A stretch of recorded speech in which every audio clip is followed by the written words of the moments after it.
Another Friday and another JoeLumb movie review. I'm JoeLumb. As always, when you're done watching this video, feel free to check out my movie review playlist.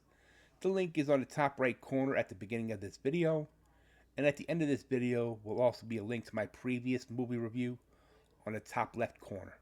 Please subscribe to my channel, smash the like button, and click on the notification bell for whenever a new video comes out. Do you know what today is? It's Friday the 13th. And in this new movie review, I cover today Friday the 13th, the final chapter. The 1984 American slasher film directed by Joseph Zito and produced by Frank Mancuso Jr., who also produced Part 3.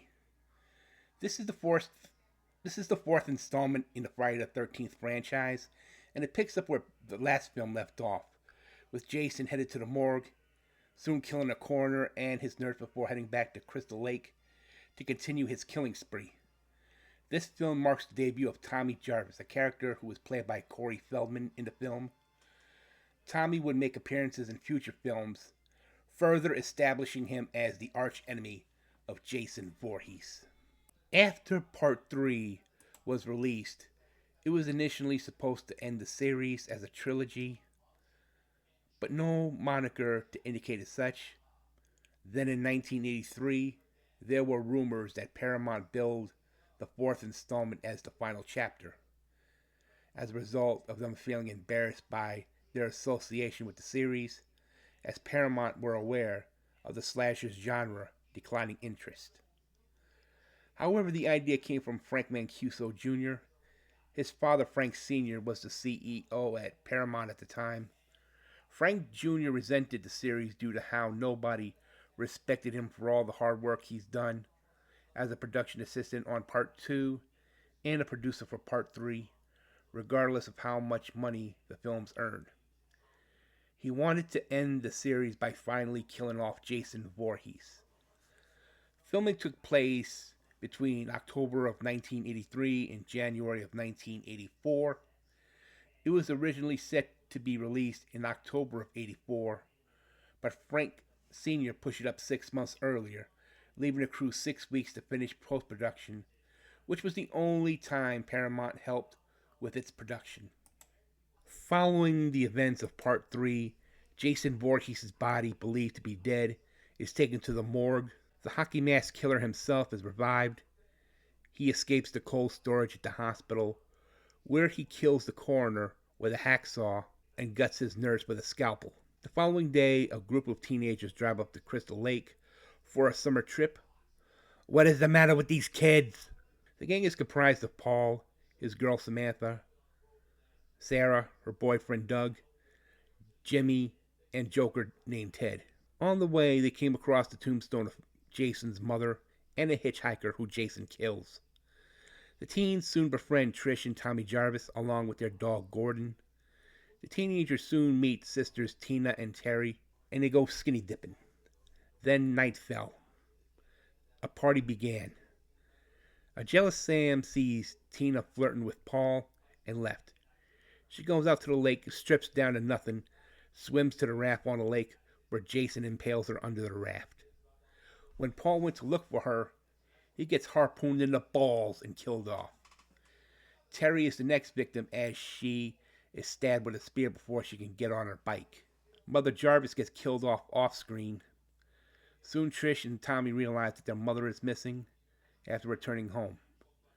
Trish searches for her only to find the campsite of Rob Deere. It is revealed that his sister Sandra was killed by Jason Voorhees. That happened in Part 2.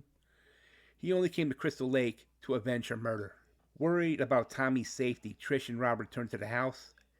Jason's murderous rampage continued when he pinned Jimmy's hand down with a corkscrew before striking his face with a meat cleaver. He then threw Tina out the window to her death, crashing into a car. A stoned Ted gets stabbed in the head with a kitchen knife after getting too close to a projector screen while watching stag films. Jason then kills Doug and Sarah, who had just gotten done having sex in the shower. When Trish and Rob go next door to investigate, Jason kills Rob as Trish ran home, taking Rob's machete with her. In the film's climax, Tommy disguised himself to look like a young Jason, which was a distraction long enough for Trish to whack off Jason's mask, only to see his deformed face. And then Tommy took the machete, struck it in the side of his skull as he hits the floor, as Tommy continues to hack away at his body, telling Jason to die. Later at the hospital, Tommy visits his sister, and they share an embrace to end this movie. With the budget of $2.2 million to make, Friday the 13th Part 4, the final chapter, was released on April 13th, 1984, grossing $33 million at the American box office. The film is the fourth most attended of the franchise, selling 9,815,700 tickets. Though it got negative reviews from critics when it first came out, it has retrospectively considered one of the stronger entities in the series. And despite being billed as the final one, its success prompted a sequel called A New Beginning a year later, followed by further 6 sequels and a reboot. My overall rating for the final chapter is a 7.5 out of 10. While the first 3 films really didn't mean shit, I really believe that the final chapter, for some strange way, revived the slasher genre. Because later that year, we would get A Nightmare on Elm Street, a movie review I've done, and it's in the archives. And then the film spawned sequels of its own. In my honest opinion, Friday the 13th, the final chapter, saved the slasher film genre and was one of the more better films than the first 3.